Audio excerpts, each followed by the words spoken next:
So hi friends, welcome to our channel. Friends, మీరు ఏ జాబ్స్ని miss చేసుకున్నా సరే ఈ యొక్క జాబ్స్ని ఎట్టి పరిస్థితుల్లో కూడా మిస్ అనేది చేసుకోవద్దు. ఎందుకంటే మనకి మంత్లీ వచ్చరికి 90,000 వరకు కూడా శాలరీతో పర్మనెంట్ ఆఫీసర్ స్థాయి పోస్ట్కి సంబంధించి ఈ యొక్క జాబ్ నోటిఫికేషన్ అనేది రిలీజ్ చేయడం జరిగింది. ఈ యొక్క నోటిఫికేషన్ ద్వారా టోటల్గా మనకి 500కి పైగా వేకెన్సీస్ని అయితే రిక్రూట్మెంట్ అనేది చేయడం అయితే జరుగుతుంది గైస్. ఎటువంటి ఎక్స్పీరియన్స్ కానీ ఎటువంటి స్కిల్ టెస్ట్ అంటూ కూడా మనకి ఏమీ కూడా కండక్ట్ అయితే చేయరు. ఈ విధంగా ఈ యొక్క నోటిఫికేషన్కి సంబంధించి కంప్లీట్ డీటెయిల్స్ అన్నింటినీ కూడా ఈ యొక్క వీడియోలో డిస్కస్ అయితే చేద్దాం. సో ఎవరు కూడా స్కిప్ అయితే చేయదు గైస్. ఫస్ట్ టైం మన ఛానల్ని విజిట్ చేస్తున్నట్లయితే కనుక సబ్స్క్రైబ్ అయితే చేసుకునే బెల్ ఐకన్ కూడా యాక్టివేట్ చేసి పెట్టుకోండి. ఇంకా ఎవరైనా వీడియోని లైక్ చేయనట్లయితే కనుక డెఫినెట్గా వీడియోని లైక్ చేసేటువంటి ప్రయత్నం అయితే చేయండి guys. Okay, let's start the video. First of all ఈ యొక్క పోస్ట్కి సంబంధించి ఇంపార్టెంట్ డేట్స్ విషయానికి వచ్చేట్లయితే కనుక ఆల్రెడీ మనకి ఆగస్ట్ 7th నుంచి కూడా అప్లికేషన్ ప్రాసెస్ అనేది స్టార్ట్ కావడం జరిగింది.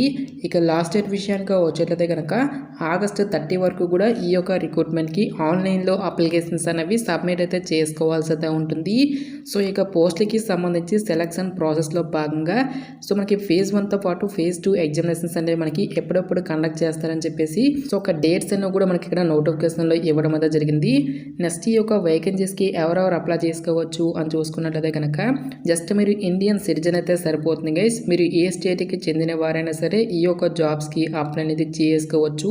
సో మీరు ఆంధ్ర అయినా తెలంగాణ అయినా ఈ విధంగా మీరు ఏ స్టేట్కి చెందిన వారైనా సరే both male and female candidates ఇద్దరు కూడా ఈ యొక్క జాబ్స్కి అప్లై అనేది చేసుకోవచ్చు. సో ఇక నోటిఫికేషన్ ద్వారా భర్తీ చేసినటువంటి ఈ యొక్క ఆఫీసర్ ఉద్యోగులకి సంబంధించి అప్లై చేసుకోవడానికి మీకు ఉండాల్సినటువంటి ఏజ్ లిమిట్ విషయానికి వచ్చేట్లయితే కనుక ఆగస్ట్ 1, 2025 నాటికి మీకు మినిమం ఏజ్ అనేది 21 ఇయర్స్ అయితే కంప్లీట్ అయి ఉండాలి. జనరల్ అభ్యర్థులు వచ్చేసరికి 30 ఇయర్స్ వరకు కూడా అప్లై అనేది చేసుకోవచ్చు. నెక్స్ట్ మనకి క్యాస్ట్ వారికి కూడా మనకి ఏజ్ రిలాక్సేషన్స్ అనేవి ఉంటాయి కాబట్టి ఓబీసీ క్యాన్స్ వచ్చేసరికి 33 ఇయర్స్ వరకు, ఎస్సీ ఎస్టీ క్యాన్స్ వచ్చేసరికి 35 ఇయర్స్ వరకు, పీడబ్ల్యూడీ క్యాండిడేట్స్ వచ్చేసరికి 40 ఇయర్స్ వరకు కూడా అప్లై చేసుకోవడానికి ఛాన్స్ అనేది కల్పిస్తూ ఉన్నారు. సో ఇక పోస్ట్లకి సెలెక్ట్ అయినటువంటి క్యాండిడేట్స్కి మనకి పే స్కేల్ అనేది ఏ విధంగా ఉంటుంది అని చూసుకున్నట్లయితే కనుక సో మీకు బేసిక్ పేనే 50,000 రూపీస్ అనేది పే చేయడం జరుగుతుంది. ఈ యొక్క బేసిక్ పేతో పాటు చాలా రకాల సెంట్రల్ గవర్నమెంట్కి సంబంధించి అలవెన్సెస్ అనేవి కూడా మీకు పే చేయడం అయితే జరుగుతుంది గైస్. లైక్ మనకి నేషనల్ పెన్షన్ స్కీమ్తో పాటుగా పిఎఫ్, గ్రాట్యుటీ, ఎల్టీసీ, మెడికల్ బెనిఫిట్స్తో పాటుగా గ్రూప్ పర్సనల్ యాక్సిడెంట్ ఇన్సూరెన్స్ అని చెప్పేసి ఈ విధంగా మనకి చాలా రకాల అలవెన్సెస్ అనేవి మనకి పే చేయడం జరుగుతుంది. ఈ విధంగా అన్ని అలవెన్సెస్ కలుపుకుంటే మంత్లీ వచ్చరికి 90,000 వరకు కూడా శాలరీ అనేది రావడం జరుగుతుందని చెప్పేసి ఇక్కడ మనకి జాబ్ డీటెయిల్స్లోనే క్లియర్గా మెన్షన్ చేయడం అనేది జరిగింది. సో పోస్టుల వారుగా వేకెన్సీస్కి సంబంధించిన డీటెయిల్స్ కనుక చూసుకున్నట్లయితే కనుక ఈ యొక్క నోటిఫికేషన్ ద్వారా మనకి వేరియస్ డిపార్ట్మెంట్లలో ఖాళీగా ఉన్నటువంటి పర్మనెంట్ స్కేల్ 1 ఉద్యోగాలను అయితే రిక్రూట్మెంట్ అనేది చేయడం జరుగుతుంది. సో ఇక్కడ మనకి ఏ డిపార్ట్మెంట్స్లో మనకి ఎన్నెన్ని వేకెన్సీస్ అనేవి కేటాయించారు అన్నటువంటి డీటెయిల్స్తో పాటు ఏ క్యాస్ట్ వారికి ఎన్నెన్ని వేకెన్సీస్ అనేవి కేటాయించారు అన్నటువంటి కంప్లీట్ డీటెయిల్స్ అన్నింటినీ కూడా మనకి ఇక్కడ నోటిఫికేషన్లో ఇవ్వడం జరిగింది. అన్ని క్యాస్ట్ల వారికి కూడా వేకెన్సీస్ అనేవి కేటాయించడం అయితే జరిగింది గైస్. లైక్ మనకి general, EWS, OBC, SC, ST including మనకి పీడబ్ల్యూడీ క్యాండిడేట్స్కి కూడా సపరేట్గా వేకెన్సీస్ అనేవి కేటాయించడం అనేది జరిగింది. నెక్స్ట్ మనకి ఓపెన్ కేటగిరీలో కూడా మనకి ఎక్కువ వేకెన్సీ అనేవి కేటాయించారు కాబట్టి ఈ యొక్క విభాగంలో ఉన్నటువంటి పోస్టులకి మీరు ఏ క్యాస్ట్కి చెందిన వారైనా సరే అప్లై అనేది చేసుకోవచ్చు. ఈ విధంగా ఇక్కడ మనకి టోటల్గా 550 వేకెన్సీస్కి సంబంధించి ఈ యొక్క జాబ్ నోటిఫికేషన్ అనేది రిలీజ్ చేయడం అనేది జరిగింది గైస్. నెక్స్ట్ ఈ యొక్క పోస్టులకి సంబంధించి అప్లికేషన్ ప్రాసెస్ విషయానికి వచ్చేట్లయితే కనుక ఓన్లీ ఆన్లైన్లోనే అప్లై చేసుకోవాల్సి అయితే ఉంటుంది. సో ఇక అప్లై లింక్స్ అన్నిటినీ కూడా వీడియో డిస్క్రిప్షన్లోను కామెంట్ సెక్షన్లో అయితే ప్రొవైడ్ అయితే చేస్తాను గైస్. నెక్స్ట్ ఈ యొక్క పోస్టులకి సంబంధించి అప్లికేషన్ ఫీజుకి సంబంధించిన డీటెయిల్స్ కనుక చూసుకున్నట్లయితే కనుక ఎస్సీ, ఎస్టీ, పీడబ్ల్యూడీ క్యాండిడేట్స్ ఎవరైతే ఉంటారో ఈ యొక్క క్యాండిడేట్స్ వచ్చేసరికి 100 రూపీస్తో పాటుగా ప్లస్ జిఎస్టీ ఛార్జెస్ అన్నీ కూడా మీరు పే చేస్తే సరిపోతుంది. సో రిమైనింగ్ కేటగిరీకి చెందినటువంటి క్యాండిడేట్స్ అందరూ కూడా 850 రూపీస్ అప్లికేషన్ ఫీజుతో పాటుగా ప్లస్ జిఎస్టీ ఛార్జెస్ అన్నీ కూడా మీరు ఆన్లైన్లో పే చేయాల్సి అయితే ఉంటుంది. సో పోస్టుల వారుగా ఎసెన్షియల్ ఎడ్యుకేషనల్ క్వాలిఫికేషన్ విద్య అర్హత విషయానికి వచ్చేట్లయితే కనుక సో జర్నలిస్ట్ విభాగంలో ఉన్నటువంటి పోస్టులకి మీరు ఏదైనా ఒక విభాగంలో జస్ట్ మీరు బ్యాచిలర్స్ డిగ్రీ అనేది కంప్లీట్ చేస్తే సరిపోతుంది గైస్. ఈ యొక్క జాబ్స్కి మనము అప్లై అనేది చేసుకోవచ్చు. సో మీరు బీకామ్ చేసినా, బీటెక్ చేసినా, బీఎస్సీ చేసినా సరే ఈ యొక్క జాబ్స్కి అప్లై అనేది చేసుకోవచ్చు. ఎటువంటి ఎక్స్పీరియన్స్ కానీ, ఎటువంటి ఎక్స్ట్రా సర్టిఫికేట్స్ అంటూ కూడా మనకి ఏమీ కూడా ఉండాల్సినటువంటి అవసరమైతే లేదు. ఫస్ట్ ఆఫ్ ఆల్ ఇక్కడ మనకి రిస్క్ ఇంజనీర్స్ అని చెప్పేసి ఈ యొక్క స్పెషలైజేషన్లో ఉన్నటువంటి పోస్టులకు వచ్చేసరికి ఇంజనీరింగ్ ఇన్ ఎనీ డిసిప్లిన్ అని చెప్పేసి ఇవ్వడం అనేది జరిగింది గైస్. మినిమం 60% ఆఫ్ మార్క్స్తో సో మరి ఏ విభాగంలో సరే ఈ యొక్క ఇంజనీరింగ్ కంప్లీట్ చేసినా సరే ఈ యొక్క జాబ్స్కి అప్లై అనేది చేసుకోవచ్చు. నెక్స్ట్ ఆటోమొబైల్ ఇంజనీర్స్ విభాగంలో ఉన్నటువంటి పోస్టులకు వచ్చేసరికి ఎవరైతే ఆటోమొబైల్ ఇంజనీరింగ్కి సంబంధించి బీఈ ఆర్ బీటెక్ అనేది కంప్లీట్ చేసి ఉంటారో వాళ్ళందరూ కూడా ఈ యొక్క జాబ్స్కి అప్లై అనేది చేసుకోవచ్చు.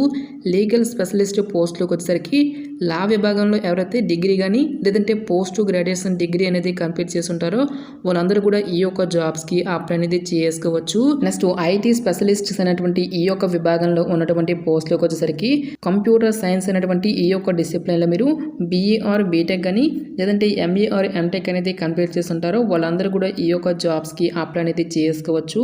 సో ఎంసీఏ చేసినటువంటి క్యాండిడేట్స్ కూడా ఈ యొక్క జాబ్స్కి అప్లై అనేది చేసుకోవచ్చు గైస్.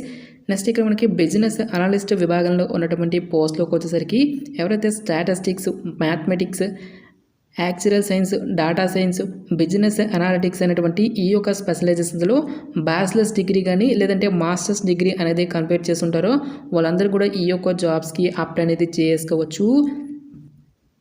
సో ఇక పోస్టులకి సంబంధించి సెలక్షన్ ప్రాసెస్ అనేది ఏ విధంగా ఉంటుంది అని చూసుకున్నట్లయితే కనుక ఓన్లీ 3 స్టేజెస్లో ఈ యొక్క వేకెన్సీస్కి సంబంధించి సెలక్షన్ అనేది కంప్లీట్ అయితే చేయడం జరుగుతుంది గైస్. ఫేజ్ 1లో మనకి ప్రిలిమినరీ ఎగ్జామినేషన్ అనేది కండక్ట్ చేయడం జరుగుతుంది. టాపిక్స్ కనుక చూసుకున్నట్లయితే కనుక general English, reasoning ability, quantitative aptitude అనేటువంటి ఈ యొక్క పర్టికులర్ టాపిక్స్ నుంచి 100 నెంబర్ ఆఫ్ క్వశ్చన్స్ అనేవి ఆడడం జరుగుతుంది. 100 మార్క్స్ టోటల్గా మనకి 60 మినిట్స్ పాటు కూడా మనకి ఈ యొక్క ఎగ్జామినేషన్ అనేది కండక్ట్ చేయడం అనేది జరుగుతుంది గైస్. అన్ని పోస్టులకు కూడా మనకి ఫేజ్ 1 ఎగ్జామినేషన్ అనేది కామన్గా అయితే ఉంటుంది. ఫేజ్ 2 అనేది మాత్రం స్పెషలిస్ట్ పోస్టులకి ఒకలాగా, జర్నలిస్ట్ పోస్టులకి ఒకలాగా మనకి ఎగ్జామినేషన్ అనేది కండక్ట్ చేయడం జరుగుతుంది. టాపిక్స్ కనుక చూసుకున్నట్లయితే కనుక జర్నలిస్ట్ పోస్టులకు వచ్చేసరికి test of reasoning, general English, general awareness, quantitative aptitude అనేటువంటి ఈ యొక్క టాపిక్స్ నుంచి 200 మల్టిపుల్ చాయిస్ క్వశ్చన్స్ అనేవి ఆడడం జరుగుతుంది.